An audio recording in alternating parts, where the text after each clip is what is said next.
The word boomer had barely left her lips when Karen Stevens realized she had just committed career suicide on live television in front of 11 million viewers. What happened in the next 47 seconds would become the most viral courtroom moment in internet history, shared over 120 million times across every social media platform imaginable. But here's what makes this story absolutely insane. Karen didn't just lose her case. She didn't just get embarrassed on national television.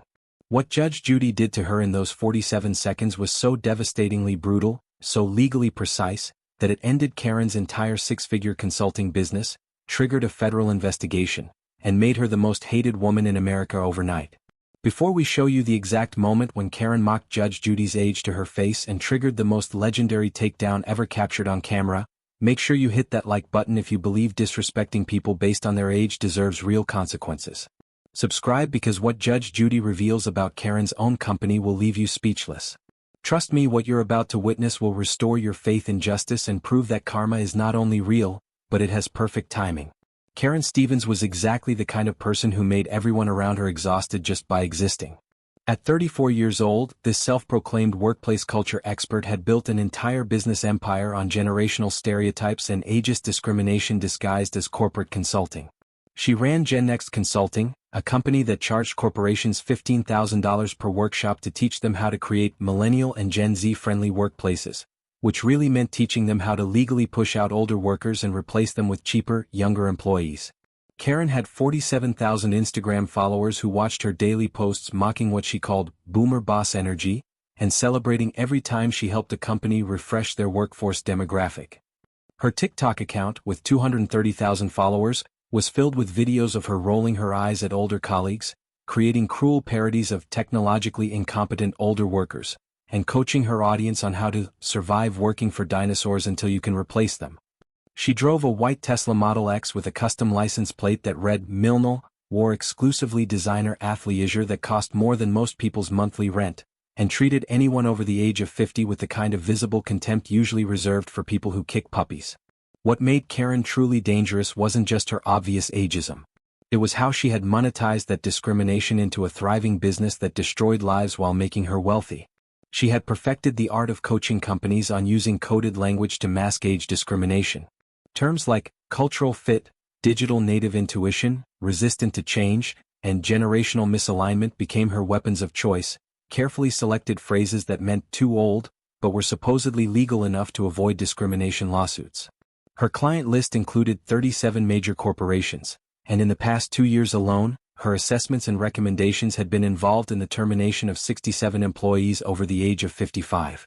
That was a 340% higher rate than industry average, but Karen saw those numbers as proof of her success, not evidence of systematic discrimination. She bragged to her followers about optimizing workforce demographics and removing legacy blockers to innovation, never once acknowledging that those corporate buzzwords represented real people who lost their careers, their health insurance, their pensions, and their dignity because she had marked them as disposable based solely on their birth year. Karen's confidence as she prepared for her appearance on Judge Judy was absolutely unshakable. She had spent 3 days selecting the perfect outfit that projected young, successful, and modern. She brought her social media manager to capture content for what she assumed would be a viral victory. She had already drafted her Instagram post with the caption, "Teaching a boomer judge about modern workplace law," with a string of laughing emojis. She planned to live tweet the case with the hashtag #BoomersGonnaBoom and had even worn a t-shirt under her designer blazer that said, "OK Boomer," in trendy typography, planning to reveal it for the cameras at the perfect moment. In Karen's mind, this wasn't just about winning a simple lawsuit from some bitter old woman who couldn't accept that the workplace had evolved beyond her. This was about cementing her status as the voice of generational workplace revolution, the millennial hero who stood up to outdated authorities and won. She had studied exactly 3 Judge Judy clips on YouTube, decided the judge was totally a boomer with outdated views, and convinced herself that her social media following gave her some kind of immunity from consequences. She had absolutely no idea that she was about to walk into the most devastating ambush of her life, or that the woman she was about to mock had already uncovered evidence that could send her to prison.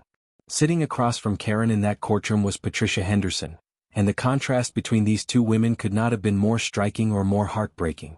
Patricia was 61 years old, but she carried herself with the kind of quiet dignity that comes from 3.5 decades of hard work, integrity, and dedication to excellence. She had spent 35 years building an exemplary career in corporate marketing, rising from an entry-level coordinator position to vice president of digital marketing through sheer competence, adaptability, and an unrelenting commitment to staying current in an industry that evolved at lightning speed. She had survived and thrived through every technological revolution the business world had thrown at her. She learned desktop publishing when computers first entered offices in the 80s. She mastered email marketing when the internet transformed communication in the 90s. She became an expert in social media strategy when platforms like Facebook and Twitter emerged in the 2000s. At age 58, she had taken night classes to learn data analytics and artificial intelligence applications in marketing. At 60, she had created her company's most successful TikTok campaign, generating 3 million views and a 47% increase in brand engagement among consumers under 30. Patricia had mentored over 50 young professionals throughout her career, many of whom credited her with teaching them everything they knew about digital marketing. She had won multiple industry awards for innovation and had been featured in Marketing Week magazine as an example of how experience and adaptability create unstoppable leadership. Her performance reviews for the past 5 years had been consistently exceptional, with her most recent evaluation specifically praising her as the most digitally fluent leader in the organization, and noting her remarkable ability to bridge generational perspectives while driving cutting-edge strategy. She had a loving husband of 38 years, 2 grown children, and 4 grandchildren who adored her. She volunteered at the local library teaching seniors how to use smartphones and social media. She was, by every measure, exactly the kind of employee that any smart company would fight to keep. But Patricia's company had hired Karen's GenNext Consulting for a $75,000 workforce culture assessment, and that decision had destroyed everything Patricia had built. Karen's assessment report had been a masterpiece of coded discrimination. She had described Patricia as someone who lacks digital native intuition, despite Patricia's proven track record of digital innovation. She had written that Patricia was resistant to change, even though Patricia had literally led the company's adoption of 5 new marketing platforms in the past 3 years. She had used phrases like stuck in traditional mindsets and unable to connect with younger consumer demographics, even though Patricia's campaigns consistently outperformed those of her younger colleagues. The report had specifically recommended that the company transition leadership to younger voices who naturally understand evolving cultural dynamics, and had suggested that Patricia and 8 other employees over 55 represented legacy blockers preventing the organization from achieving its full innovative potential. 3 weeks after Karen submitted that report, Patricia was called into her boss's office and told that the company was moving in a different direction, and that her position was being eliminated due to cultural misalignment and generational disconnect. She was given 2 weeks severance and escorted out of the building that same afternoon, losing her pension eligibility by just 14 months. The devastation had been complete and overwhelming. Patricia had applied to 73 positions in the 6 months since her termination and had received exactly 0 offers despite her extraordinary qualifications. Every interview seemed to go well until they saw her graduation dates on her resume or met her in person and realized she wasn't the 28-year-old digital native they were hoping for. Her husband had been diagnosed with cancer 2 months after she lost her job, and without her health insurance, they were drowning in medical bills. They had already drained their savings and were facing the real possibility of losing the home they had lived in for 22 years. Patricia had stopped sleeping through the night, plagued by anxiety and the crushing weight of feeling disposable after giving 3.5 decades of her life to a career she loved. She had never imagined that at 61 years old, after doing everything right, working hard, staying current, and treating people with respect, she would be fighting just to survive because some 34-year-old with an Instagram account had decided she was too old to be valuable. But Patricia was a fighter, and she had spent the past 4 months building a case against Karen's company with the help of a civil rights attorney who specialized in age discrimination. She had documentation of everything: her exceptional performance reviews, her successful campaigns, her technology certifications, emails from colleagues praising her innovative strategies. And most importantly, she had Karen's assessment report with its barely disguised ageist language, and she had testimony from 6 other employees over 55 who had been terminated after Karen's involvement with their companies. Patricia had mortgaged what little equity remained in her house to afford this lawsuit, betting everything on the hope that justice still existed somewhere in a world that had decided she was worthless because of her birth year. The Judge Judy courtroom buzzed with its usual electric energy as cameras rolled and the audience settled into their seats, expecting another routine small claims dispute to unfold before their eyes. Production assistants made their final checks while the bailiff took his position near the bench, and Judge Judy reviewed her notes one last time with the focused intensity that had made her a television legend for over 2 decades. Nobody in that room had any idea they were about to witness a moment that would define courtroom television for an entire generation and spark a national conversation about age discrimination that would echo for months. Patricia Henderson entered first, wearing a modest navy suit that had probably been purchased a decade ago because she couldn't afford a new one after losing her income. Her hands trembled slightly as she clutched a folder containing her termination paperwork, performance reviews, and the evidence of 2 years of exemplary work that had been dismissed as worthless because of her age. She took her seat at the plaintiff's table with quiet dignity, her military straight posture betraying the decades of professionalism that Karen's assessment had deemed obsolete and irrelevant. Karen Daniels strutted in moments later like she was walking a red carpet at a premiere instead of entering a courtroom to defend her discriminatory business practices. Her $1,500 Lululemon outfit was perfectly coordinated, her rose gold iPhone was clutched in her hand until the last possible second, and her social media manager was actually filming her entrance from the audience section like she was some kind of celebrity arriving at an awards show. She didn't even glance at Patricia as she passed, treating the woman whose life she had destroyed with the same dismissive indifference she had shown throughout their entire nightmare interaction. She shot confident smiles at the camera, already imagining the viral content she would create from this appearance, completely oblivious to the fact that she was about to become viral for all the wrong reasons. Judge Judy opened the proceedings with her signature no-nonsense approach, her voice cutting through the courtroom air with surgical precision. She reviewed the basic facts of the case, noting that Patricia Henderson was suing GenNext Consulting for $400,000 in damages after Karen's assessment had resulted in her wrongful termination, the loss of her pension eligibility and catastrophic financial hardship that had pushed her family to the brink of losing everything they had worked their entire lives to build. Patricia's opening testimony was quiet and dignified, her voice cracking slightly with emotion as she described her 35-year career with genuine pride and passion. She laid out her technological competencies with specific examples, describing how she had learned every new platform and tool that emerged in her industry, how she had taught workshops on social media marketing to colleagues half her age, how she had created viral campaigns that generated millions in revenue for her company. She explained that she had been leading her department's digital transformation when Karen's assessment recommended her removal, that her performance reviews had been exceptional right up until the moment Karen decided she was too old to be valuable. When Patricia mentioned being just 14 months away from full pension eligibility when she was terminated, her voice broke completely and tears streamed down her face as she described watching her husband fight cancer without health insurance because Karen had decided that her birth year made her disposable. The emotion in the courtroom was palpable, with several audience members visibly moved by Patricia's testimony, but Karen's reaction was immediate and telling. She rolled her eyes so dramatically that the cameras caught every second of her contempt.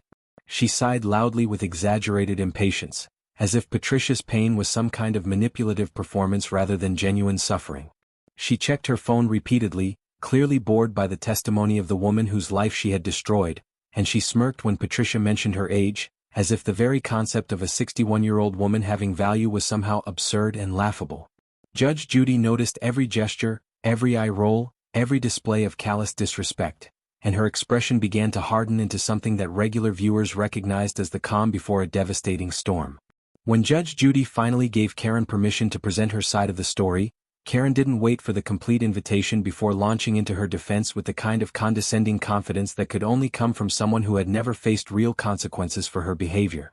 She began lecturing Judge Judy about modern workplace dynamics, about how generational diversity required fresh perspectives, about how cultural fit was a legitimate business consideration. She pulled out her folder of printed articles and business school case studies like she was about to educate a child about concepts they couldn't possibly understand. She used phrases like digital native intuition and generational fluency with the certainty of someone who believed her corporate buzzwords were actual legitimate concepts rather than coded discrimination. Judge Judy listened with the patience of a predator waiting for the perfect moment to strike, asking seemingly innocent questions about Karen's qualifications, her research methodology, her understanding of employment law. Karen answered each question with increasing arrogance, clearly believing she was impressing this television judge with her expertise in modern thinking, completely missing the trap that was being carefully constructed around her with every word she spoke. Then came the moment that would change everything and create the most viral courtroom clip in internet history. Judge Judy leaned forward in her chair with that signature intensity that had made seasoned attorneys break out in cold sweats during her 25 years on the family court bench before her television career, and she asked Karen a question that seemed simple on the surface but was actually a perfectly constructed trap. Miss Stevens, I've been practicing law since before you were born. I've presided over 20,000 cases in my career. I've seen every type of workplace dispute, every variety of discrimination, and every breed of consultant who thinks corporate buzzwords can disguise illegal behavior. Are you suggesting that my age, my experience, somehow makes me less competent than you to understand modern workplace dynamics? The question hung in the air like a sword ready to fall, and any reasonable person would have recognized the danger in that moment and proceeded with extreme caution. But Karen Stevens was not a reasonable person, and her arrogance had grown so enormous over years of facing zero consequences for her discriminatory behavior that she actually believed this was her moment to shine, her opportunity to educate this outdated television judge about the realities of modern business culture. Karen looked Judge Judy up and down with visible disdain, her eyes scanning from the judge's sensible hairstyle to her traditional black robe, and she let out a condescending laugh that echoed through the silent courtroom like a gunshot. "Well, Your Honor, with all due respect," she began, and everyone who has ever heard that phrase knows that what follows is never actually respectful. She paused for dramatic effect, turned slightly to make sure the cameras were capturing her profile, and then delivered the words that would destroy her entire life. "You're literally like 78 years old. You're a boomer. Of course you don't understand modern workplace dynamics or generational culture. No offense, but maybe you should let a younger judge handle cases about contemporary business issues. This is kind of outside your generational wheelhouse." She actually smiled after saying it, that self-satisfied smirk of someone who thought they had just delivered a devastating blow, and then she turned to the audience as if expecting them to laugh along with her brilliant observation. "I mean, come on," she added with a dismissive wave of her hand. "Can boomers really judge millennial workplace culture? It's like asking someone who uses a flip phone to review the latest iPhone." The courtroom didn't just go silent. It went into some kind of alternate dimension where sound itself seemed afraid to exist. Even Karen's social media manager stopped filming and looked absolutely horrified, her phone slowly lowering as she realized her boss had just committed professional suicide on live television in front of 11 million viewers. Patricia Henderson's mouth fell open in complete shock, unable to believe that anyone could be foolish enough to insult Judge Judy to her face in her own courtroom. The bailiff took an instinctive step forward, his protective instincts triggered by witnessing something so fundamentally wrong and disrespectful that it violated every standard of courtroom decorum. Audience members sat frozen with their mouths literally hanging open, their brains struggling to process the magnitude of the mistake they had just witnessed. But the most dramatic transformation happened in Judge Judy herself. Her face hardened into absolute granite, her eyes narrowed into laser beams of pure fury, and when she leaned back in her chair with that slight smile appearing at the corners of her mouth, every regular viewer knew that Karen Stevens was about to experience the most devastating verbal annihilation ever captured on camera. The silence stretched on with unbearable tension as Judge Judy simply stared at Karen without saying a single word. 5 seconds passed. 10 seconds. 15 seconds. Karen's confident smile started to falter as the silence continued and she began to sense that something had gone terribly wrong with her performance. 20 seconds. 25 seconds. Sweat became visible on Karen's forehead as Judge Judy continued to stare with that terrifying calm that was somehow more frightening than if she had been shouting. 30 seconds. Karen tried to speak, her mouth opening to say, "I just meant that." But Judge Judy held up one hand in a gesture of absolute authority and Karen's voice died in her throat mid-sentence. 35 seconds. 40 seconds. Karen's hands were visibly shaking now, her earlier confidence evaporating like morning mist as the full weight of her catastrophic error began to penetrate her thick wall of entitlement. 45 seconds. 47 seconds. Judge Judy finally leaned forward with deliberate, terrifying slowness, reached for the thick manila folder that had been sitting on her desk throughout the entire proceeding, opened it with movements that seemed choreographed for maximum dramatic impact, and when she finally spoke, her voice was so quiet and controlled that it was somehow more devastating than any amount of shouting could have been. "Miss Stevens," Judge Judy began, each word falling like a hammer blow, "I want to thank you for that comment. Because you just provided this court with the clearest, most undeniable example of discriminatory bias I have witnessed in 35 years of jurisprudence, and you're about to learn exactly what happens when arrogance meets accountability. What happened in the next 8 minutes was the most brutal, precise, an absolutely devastating systematic destruction ever witnessed in a courtroom, as Judge Judy methodically dismantled every aspect of Karen's business, her credibility, and her entire professional existence with the surgical precision of someone who had been waiting for exactly this moment to make an example that would be remembered for generations. Judge Judy pulled the first document from her manila folder and held it up for the cameras to see clearly. While you were busy mocking boomers on social media and congratulating yourself for being young and relevant, Miss Stevens, I was busy investigating your company and uncovering a pattern of systematic age discrimination that violates federal law. She began reading from internal emails that her research team had obtained through subpoena. This is you writing to your assistant. Target anyone over 55 for removal recommendations. They're expensive and we can replace them with 2 younger workers for the same price. Healthcare costs drop significantly when you refresh the workforce demographic. Karen's face went completely white as Judge Judy continued pulling document after document from that folder, each one more damaging than the last. The Equal Employment Opportunity Commission has opened a federal investigation into GenNext Consulting for systematic age discrimination. 23 former employees have filed formal complaints about your practices. Your company has been involved in the termination of 67 workers over age 55 in the past 2 years alone, which represents a 340% higher rate than industry average. That's not coincidence, Miss Stevens. That's a pattern of illegal discrimination. But Judge Judy wasn't finished destroying Karen's defense. She pulled out printed screenshots from social media accounts and began reading captions from Karen's TikTok videos. How to legally fire boomers. Getting rid of dinosaurs in your workplace. Old dogs can't learn new tricks, time to put them down. Karen tried desperately to interrupt, stammering that it was satire, that it was just comedy, that people were too sensitive, but Judge Judy's voice cut through her pathetic excuses like a blade through butter. The OC doesn't find discrimination funny, Miss Stevens, and neither do I. Then came the nuclear bomb that would obliterate whatever remained of Karen's credibility. Judge Judy revealed that her research team had attended one of Karen's $15,000 corporate workshops 6 weeks earlier and had recorded the entire session. Would you like me to play the recording, Miss Stevens, or would you prefer to tell this court yourself what you taught those executives about how to discriminate legally? Karen's mouth opened and closed like a fish drowning in air, unable to form words as Judge Judy described the content of that recording without even needing to play it. You coached them on using coded language.